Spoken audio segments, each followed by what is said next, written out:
Hello and welcome to Studio RC, your daily encouragement for your recovery and your faith. My name is Pastor Max. I am an alcoholic and I am a believer. And I am sober today only by the grace of the program that is found within the 12-step fellowship. So this is part 3 of our examination of the love chapter. And today we're going to focus on love never fails.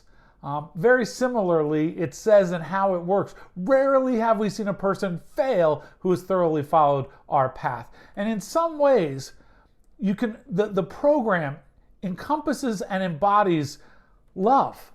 And that's why rarely have we seen a person fail who has thoroughly followed our path, followed this path of love. I want to examine some things in the recovery literature. Our verse that we're focusing on comes from verse 8 and then verse 13 in the 1 Corinthians 13. It says, love never fails. And now these three remain: faith, hope, and love. But the greatest of these is love. And we're gonna come back to the scripture in just a few moments. But within the recovery literature, the word love appears no less than 58 different times throughout the literature. So I want to share some of those with you just to kind of paint a picture, and then again we'll dive back into the scripture.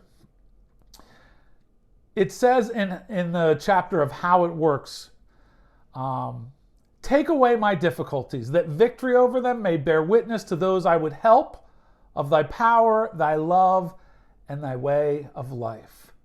Take away my difficulties, take away my drinking, my using, take those things. So victory over them, so that I may bear witness, I may testify, I may share with those that I help of God's power, God's love, and God's way of life, because it has helped me overcome my difficulties.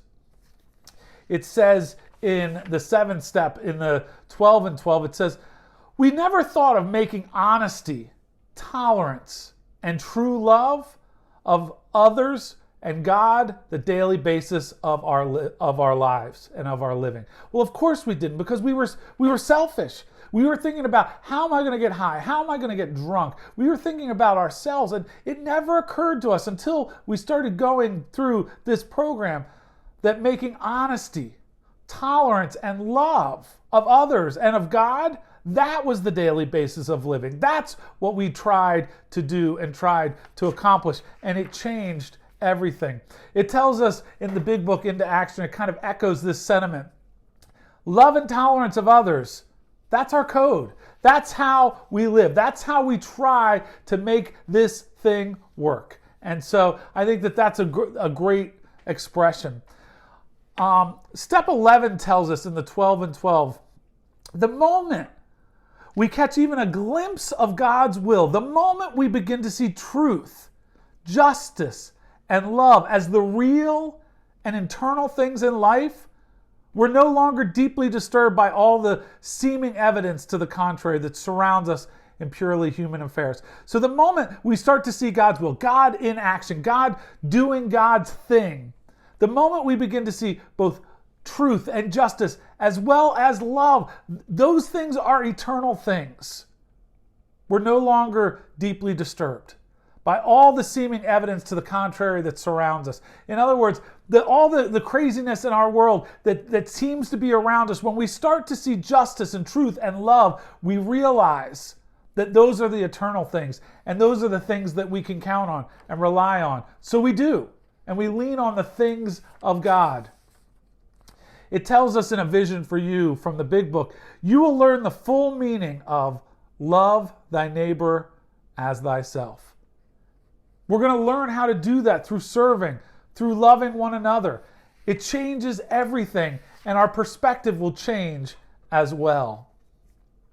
It tells us in step 11 in the 12 and 12, the objective is always the same: to improve our conscious contact with God and with His grace, His wisdom, and His love. The whole point of us trying to pray and connect with God is so that we can tap into God's grace, that unmerited, that free gift. We can tap into God's wisdom, but most of all, so that we can tap into God's love. We need God's love in our life. It's not something that we manifest ourselves. We need God to help us. We need to tap into God's love. And so we do. And the program allows us to do that. It says in step 10 in the 12 and 12, finally, we begin to see that all people, including ourselves, are to some extent emotionally ill as well as frequently wrong. And then we approach true tolerance and see what real love for our fellows actually means. When we begin to see people, other people, as well as ourselves, but we see other people, that everybody we come in contact with are emotionally ill, especially those people that we find in the rooms of recovery. We know that we are emotionally ill. We know that they are emotionally ill. And it gets caught in the throat when we say, as well as frequently wrong. They are frequently wrong, but P.S., we are frequently wrong as well. But as we start to see through the lenses of they are ill, emotionally ill, I'm emotionally ill, they're often wrong, I'm often wrong, then, only then do we start to approach true tolerance. And we see what real love for others actually means. So there's a shift that happens, and it's shifting in us. It tells us in the 12 and 12 on page 8, love has no price tag. There's no price tag on love, and that's why we want to extend it. And what's really interesting, that as a result of sobriety, as a result of us doing love and service, listen to this, when by devoted service to our family, to our friends, to business or community, we attract widespread affection. That's all we've ever wanted. And then when we start to live right, sometimes that comes, and are sometimes singled out for posts of greater responsibility and trust. We try to be humbly grateful and exert ourselves the more in a spirit of love and service. When we devote ourselves to this program, this path, and we serve our family, our friends, our business, our community, people start to trust us with things, whether it's in our group, whether it's in our family, whether it's at work, whether it's at church. We start getting responsibilities. We start to be trusted, and we want to be humbly grateful as we exert ourselves in the spirit of love and service. When we serve others, when we go to work, it simply becomes a means of us exchanging love and service with those about us. That's what we want to exchange. That's what we want to give to other people. We want to give love and service to other people. And we're going to be in a position to do exactly that. So I want to read the scripture, and I'm actually going to read some of the scripture that appears earlier in 1 Corinthians 13. And we haven't focused on it during this little three-part thing, but if I speak in tongues of men and of angels, but have not love, I'm only a resounding gong or a clanging cymbal. If I have the gift of prophecy and can fathom all mysteries and all knowledge, and if I have a faith that can move mountains, but have not love, I am nothing. If I give all I possess to the poor, and I surrender my body to the flames, but have not love, I gain nothing.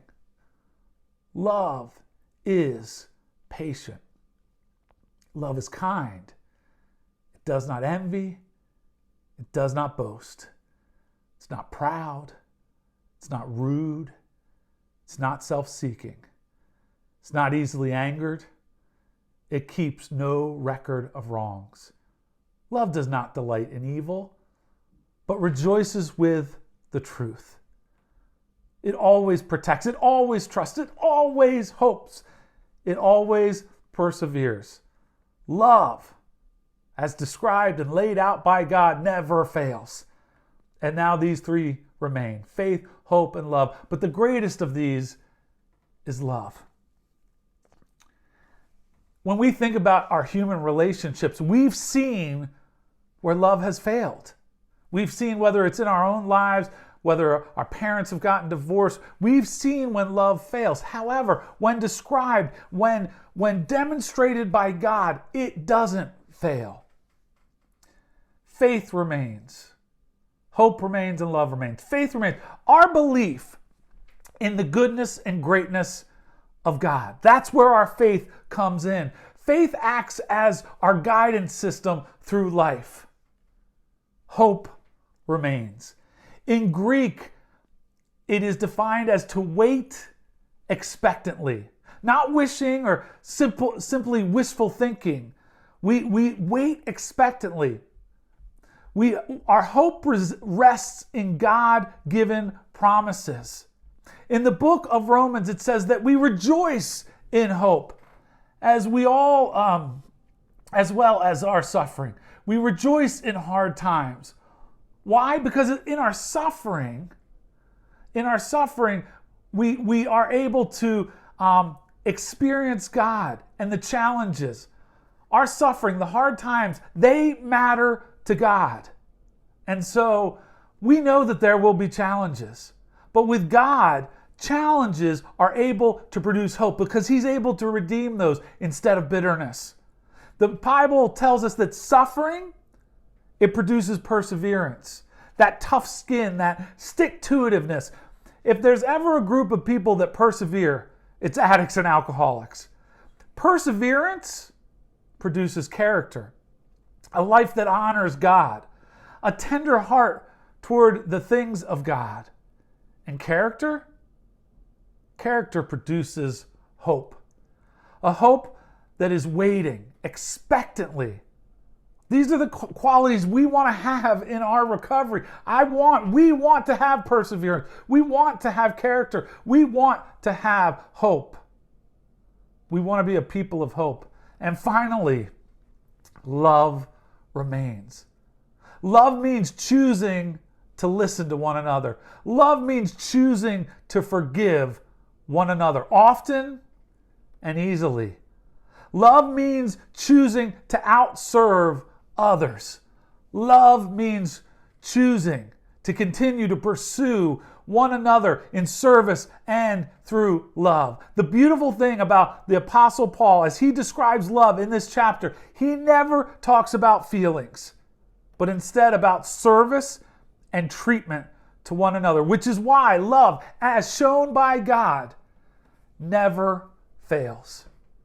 So today, in your recovery, in your faith, today, choose love. Choose love. And know today, you are loved.